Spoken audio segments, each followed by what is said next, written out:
Finally, we're here. Enchanted River, Hinatuan, Surigao del Sur. So, itong dito banda, dropping area. So, pwede kayong magpa-picture dito, guys. Then, ito yung souvenir area nila. Dito rin yung dropping area talaga. So, dito kayo magbabayad ng entrance fee. Yung adult, 100. At saka yung 2 years old up, 30 pesos lang naman. Galing ng Tagum City, guys, papunta dito ng Enchanted is nag-travel kami ng 4 hours. So, maglalakad pa pala tayo, guys. Papasok doon talaga sa may mismong Enchanted River. Kasi sabi nila, sira daw yung cart nila, hindi tayo mahahatid doon sa may mismong Enchanted. Nasa mga 100 meters to 150 meters, guys, ang lalakarin natin. Ito nga pala yung entrance nila. So, andito na tayo talaga mismo sa may Enchanted River. So, marami palang mga local tourists dito, guys. So, pupuntahan natin yung sa may mismong bukal talaga. Ito na yung sa may bunganga talaga. Yung malalim na area. Ito, maraming nagpa-picture dito, guys.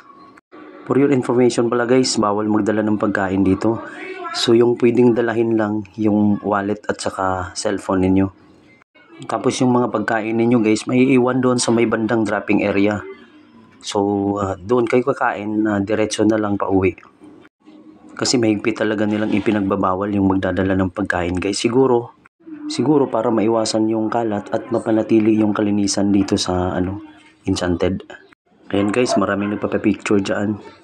So, andito tayo banda sa may pathway nila. Marami talagang tao, guys. Sobrang crowded talaga yung area. So, syempre naman, guys, hindi pwedeng hindi makuha yung larawan natin dyan.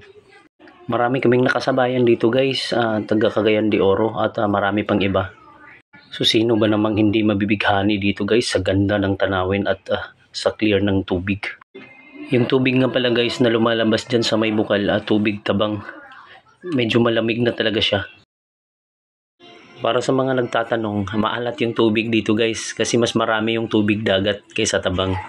So, itong dito banda sa baba, guys, dito yung pwede tayong maligo.